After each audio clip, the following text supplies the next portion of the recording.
அன்பானவர்களே, அன்பு வணக்கங்கள். மனமே நீ கலங்காது, மனமே நீ தெளிவாகிவிடு. இப்படித்தான் நம்முடைய முனிவர்கள், ரிஷிகள், யோகிகள், சித்தர்கள் எல்லாம் மனதை பற்றி விரிவாக எடுத்து கூறி சென்றிருக்கிறார்கள். இவ்வுலகிலேயே முதல் உளவியல் அறிஞர்கள், மனவியல் வல்லுநர்கள் யார் தெரியுமா? நம்முடைய சித்தர் பெருமக்கள் தான். இவங்க கண்டுபிடிக்காத விஷயம் இல்லை. அதுதான் இன்றைய விஞ்ஞானம் எடுத்து கண்டுபிடித்து அதை ஒரு புதுமையாக வெளியே காட்டிக் கொண்டிருக்கிறது. நம்ம எல்லோருமே கலங்கிய மனதோடு தான் இருக்கிறோம். ஒரு குளத்தை கலக்கி விட்டா எப்படி ஒரே சேராக காட்சி தருமோ, அது போலதான் நம்முடைய மனம் எந்த நேரம் ஏதாவது எண்ணங்களை எண்ணிக்கொண்டு, சிந்தித்துக் கொண்டு, கற்பனை செய்து கொண்டு, கனவு கண்டு கொண்டு, இந்த மனக்குளம் என்ற குளத்தில் இந்த எண்ணங்கள், சிந்தனைகள், கற்பனைகள், கனவுகள் என்ற கற்களை போட்டுக்கொண்டே இருக்கிறோம். அப்ப நம்முடைய மனம் என்ற அந்த குளமானது என்ன ஆயிப்பது? எந்த நேரமும் கலங்கிய வண்ணம் தான் இருக்கிறது.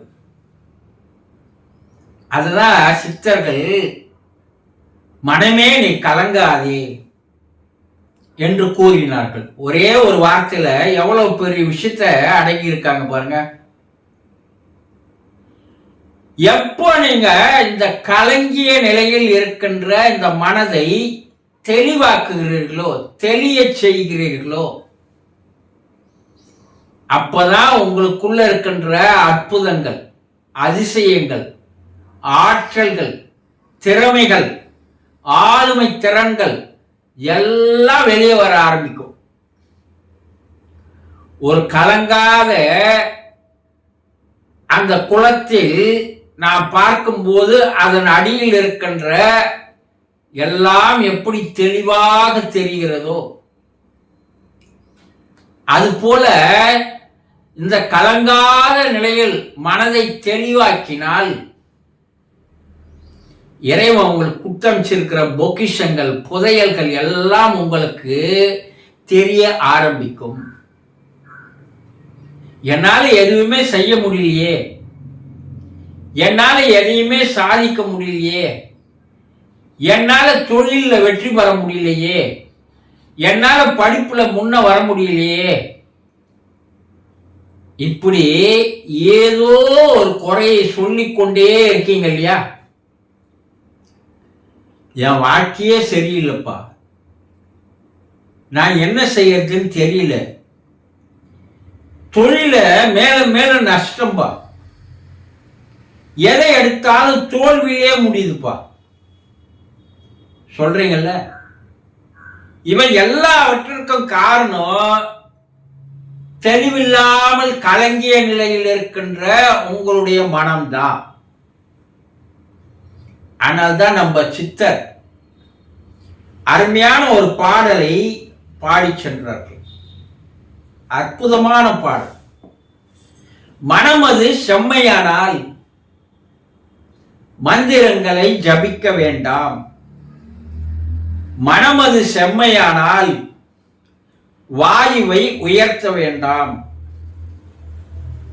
மனமது செம்மையானால் வாசியை நிறுத்த வேண்டாம், மனமது செம்மையானால் மந்திரமும் செம்மையாகுமே.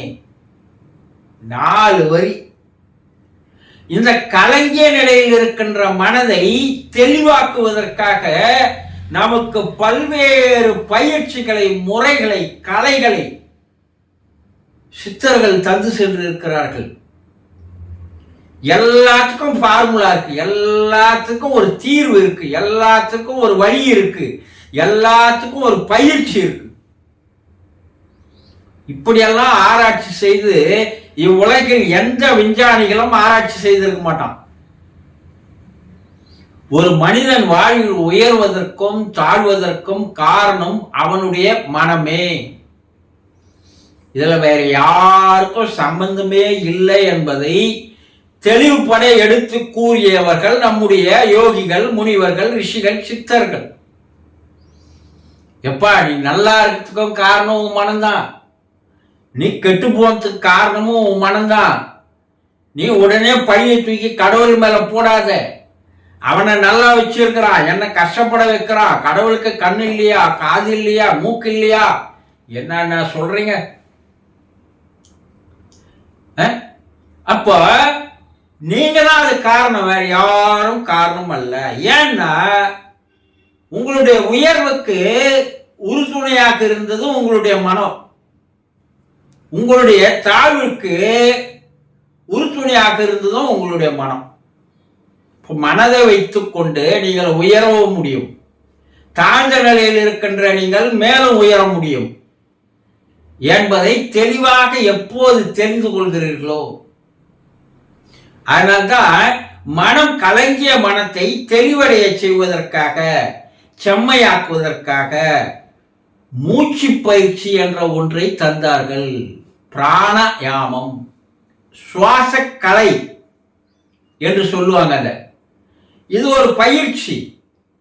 இந்த பயிற்சியை தொடர்ந்து செய்து வர மனத்திற்கும் உங்களுடைய மூச்சிற்கும் ஒரு நெருங்கிய தொடர்பு இருக்கிறது. உங்களுடைய சுவாசத்தின் மூலமாக உங்களுடைய மனதை என்ன பண்ணலாம்? லகான் போட்டு அதை நிறுத்தலாம், கடிவாளம் போடலாம். இந்த கலங்கிய மனம் படிப்படியாக தெளிவடைய செய்வதற்கு ஒரு வழி என்ன? சுவாசம். அடுத்தது மந்திரங்கள். ஏதாவது ஒரு மந்திரத்தை தொடர்ந்து நீங்கள் சொல்லிக்கொண்டே வர வர வர வர வர வர உங்களுடைய மனமானது படிப்படியாக அந்த கலங்கிய நிலையில் இருக்கின்ற, அதிகமாக ஓடுகின்ற, அது படிப்படியாக குறையப்பட்டு ஒரு தெளிவான நிலைக்கு அந்த மனம் வந்து விடுது. இந்த தேத்தாங்கொட்டைன்னு ஒன்று இருக்கு. அதை கலங்கிய நீரில் அந்த கொட்டையை போட்டீங்கன்னா இந்த கலங்கிய நிலையில் இருக்கின்ற அந்த நீரை அதை தெளிவாக்குகின்ற வேலையை அது செய்யும்.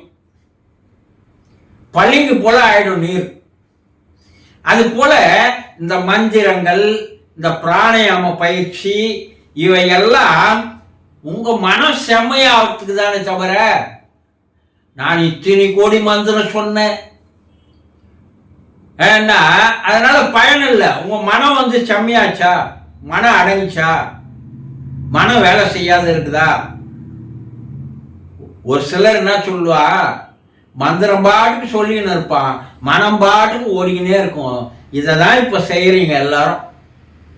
ஒரு சிலர் கையிலேயே அந்த மந்திர மாலையை வச்சுக்கின்னு என்ன பண்ணுவான், மந்திரம் ஜெபிச்சுக்கினே இருப்பான். ரோட்டில் போனா வந்தா, எங்கே வந்தாலும் செய்தாலும் உக்காந்தாலும். ஆனால் இது ஒரு வேடிக்கை, நடிப்பு. இதனால உங்க மனம் வந்து நிக்காது. உங்க மனம் எங்கெங்கயோ ஓடிக்கினே இருக்கும். ஆனா இதை செய்துக்கினே இருப்பான். ஆயில் பூரா செய்தாலும் அவன் மனம் நிக்காது. அது எப்படி செய்யணும் என்பதை அந்த சூட்சுமம் தெரியாத வெளி உலக ஆட்களுக்கு காட்டுவதற்காக அந்த மணியை வச்சுக்கிறது கையில. இதனால எந்த பிரயோஜனமும் இல்லை. மனத்திற்கும் சுவாசத்திற்கும் ஒரு நெருங்கிய தொடர்பு உண்டு. அந்த மூச்சின் மூலமாக மனதை கட்டுப்படுத்த முடியும். இததான் சித்தர் என்ன சொல்றாரு, எப்பா இது ஆரம்ப கால பயிற்சி, இதை செய்து நீ மனத்தை செம்மையாகிட்டனா அதுக்கப்பால நீ என்ன பண்ணலாம், மந்திரம் சொல்லவானா, வாயை உயர்த்தவானா, மூச்சை நிறுத்தவானா, தம் பிடிக்கவானா, எதையும் செய்யவானான்னு சொல்றாரு. ஆக உங்க மன தினந்தோறும் கலங்கிய குட்டியாவே இருக்கு. ஆழ்ந்த தூக்கத்துல ஒன்னா கொஞ்சம் தெளிவடையுது, அப்ப கூட முழுமையா தெளிவாக்கல. நீங்க எழுந்ததும் மறுபடியும் கலக்க ஆரம்பிச்சிடுறீங்க. வேற யாரும் கலக்கல, நீங்களே தான் கலக்குறீங்க. அதை கலக்கி கலக்கி கலக்கி கலக்கி சேராக்கிடுறீங்க. அப்போ மனம் எப்படி இருக்குது? சேரான நிலையில் உங்க மனம் எந்த நேரம் இருக்கு. அதனால உங்களால எதையும் சாதிக்க முடியாது, எதையும் மாற்ற முடியாது, எதுலையும் வெற்றி பெற முடியாது. ஆனா இதே நிலை நீங்கள் தொடர்ந்தால் உங்களுக்கு மனநோயும் உடல் நோய்களும் வரும். உங்களுக்காகவாவது நீங்க அந்த மனசை என்ன பண்ணணும், கொஞ்சம் தெளிவாக்கணும் இல்லையா? அப்ப அதற்கு உண்டான வழிமுறைகளை, பயிற்சிகளை சரியான குருவிடம் போய் கற்றுக்கொண்டு மனதை தெளிவாக்கினால் காலம் உங்கள் காலடியில், காலம் உங்களுடைய கைகளில் என்பதை தெளிவாக தெரிந்து கொள்ளுங்கள். சந்தோஷம்.